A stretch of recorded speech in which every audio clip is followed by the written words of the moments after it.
ನೋಡ್ತಿದ್ದೆ. ನನ್ನ ಹೆಸರು ಲಕ್ಷ್ಮೀ. ನಾನು ಮಾಡಿದ ಮಾತ್ರ ಅಜ್ಜಿ. ನಾನು ಇವಾಗ ಟಿವಿ ನೋಡುತ್ತಿದ್ದೇನೆ.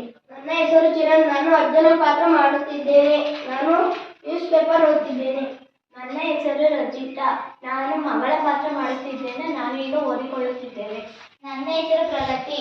ನಾನು ಮಗನ ಪಾತ್ರ ಮಾಡುತ್ತಿದ್ದೇನೆ. ನಾನು ಈಗ ಓದಿಕೊಳ್ಳುತ್ತಿದ್ದೇನೆ. ಎಲ್ಲರೂ ಬೇಗ ತಿಂಡಿಗೆ ಬರ್ರಿ. ನಾನು ಮಾರ್ಕೆಟ್ ಹೋಗ್ಬೇಕು. ನಾಳೆ ಸಂಕ್ರಾಂತಿ ಹಬ್ಬ. ಗೆಣಸು, ಕಡಲೆಕಾಯಿ, ಅವರೆಕಾಯಿ, ಕಬ್ಬು, ಹೂವು, ಹಣ್ಣು ಎಲ್ಲ ತರಬೇಕು. ತಿಂಡಿ ಏನ್ ಮಾಡಿದೀರಾ ಅಮ್ಮ? ಉಪ್ಪಿಟ್ಟು ಮಾಡಿದ್ದೀನಿ. ಅಯ್ಯೋ, ನಮಗೆ ಉಪ್ಪಿಟ್ಟು ಬೇಡ. ದೋಸೆ ಮಾಡಿಕೊಡಮ್ಮ. ಈಗಾಗಲೇ ಉಪ್ಪಿಟ್ಟು ಮಾಡಿದ್ದಾಗಿದೆ. ದೋಸೆ ಮಾಡೋ ಟೈಮ್ ಇಲ್ಲ.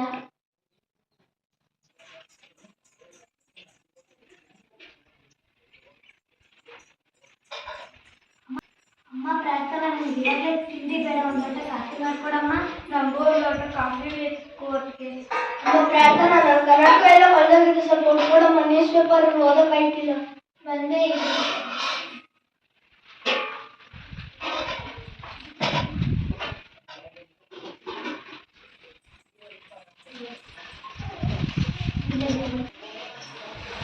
ಅಯ್ಯೋ, ನಮಗೆ ಉಪ್ಪಿಟ್ಟು ತಿನ್ನಕ್ಕಾಗ್ತಾ ಇಲ್ಲ.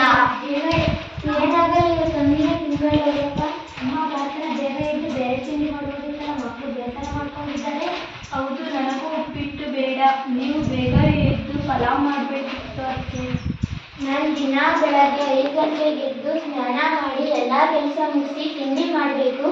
ಇವತ್ತು ಟೈಮ್ ಇರಲಿಲ್ಲ. ಮಕ್ಕಳಿಗೆ ಸ್ಕೂಲಿಗೆ ಲೇಟ್ ಆಗುತ್ತೆ ಅಂತ ಉಪ್ಪಿಟ್ಟು ಮಾಡಿದೆ.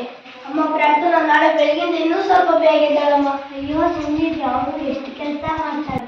ನಾವು ಬೇಗ ಇದ್ದು ಸಹಾಯ ಮಾಡೋಣ. ಅಜ್ಜಿ ಹೇಳ್ತಿರೋದು ಸರಿಯಾಗೈತೆ. ಅಮ್ಮ ಒಬ್ಬರೇ ಎಷ್ಟು ಕೆಲಸ ಅಂತ ಮಾಡ್ತಾರೆ. ನಾನು ನಾಳೆಯಿಂದ ಕಸ ಗುಡಿಸಿ ನೆಲ ತೊಳಿತೀನಿ. ನಾನು ನಾಳೆಯಿಂದ ನೀರಿದ್ದು ಗಿಡಗಳಿಗೆ ನೀರು ಹಾಕ್ತೀನಿ. ನಾನು ನಾಳೆಯಿಂದ ತರಕಾರಿ ಹೆಚ್ಚಿಕೊಡ್ತೀನಿ. ನಾನು ನಾಳೆಯಿಂದ ಎಲ್ಲರಿಗೂ ಕಾಫಿ ಮಾಡಿ ಕೊಡುತ್ತೇನೆ, ಮತ್ತೆ ತೊಳಿತೇನೆ. ನಾನು ಮಕ್ಕಳಿಗೆ ಶಾಲೆಗೆ ಹೋಗಲು ರೆಡಿ ಮಾಡ್ತೀನಿ. ಮತ್ತೆ ಶಾಲೆಯಿಂದ ಬಂದಾಗ ಹೋಮ್ವರ್ಕ್ ಮಾಡಿಸುತ್ತೀನಿ. ನೀವೆಲ್ಲ ಹೇಳಿದ್ ಕೇಳಿ ನನಗೆ ತುಂಬಾ ಖುಷಿ ಆಯ್ತು. ಈಗೆಲ್ಲರೂ ಬೇಗ ತಿಂಡಿ ಮುಗಿಸಿ ನಾನು ಮಾರ್ಕೆಟ್ಗೆ ಹೋಗ್ಬೇಕು. ನಾನು ನಿಮ್ಮ ಜೊತೆ ಬರ್ತೀನಿ. ಅದಕ್ಕೆ ನಾನು ಮನೆಯಲ್ಲಿ ಎಳ್ಳು ಬೆಲ್ಲ ರೆಡಿ ಮಾಡ್ತೀನಿ. ನಾನು ತೋಟಕ್ಕೆ ಹೋಗಿ ಮಾವಿನ ಎಲೆ ಕಟ್ಕೊಂಡ್ಬಂದು ತೋರಣ ಕಟ್ತೀನಿ. ನಾವು ಕೂಡ ಶಾಲೆಯಿಂದ ಬೇಗ ಬಂದು ನಿಮಗೆ ಸಹಾಯ ಮಾಡ್ತೀವಿ. ನಿಮ್ಮ ಮಾತುಗಳಿಂದ ನನಗೆ ಕಣ್ತುಂಬಿ ಬಂತು. ನೀವೆಲ್ಲರೂ ನನ್ನ ಕೆಲಸದ ಹೊರೆಯನ್ನು ಹಂಚಿಕೊಂಡಿದ್ದೀರಿ. ಎಲ್ಲರೂ ಸೇರಿ ಕೆಲಸ ಮಾಡುತ್ತಾ ಆರೋಗ್ಯವಾಗಿ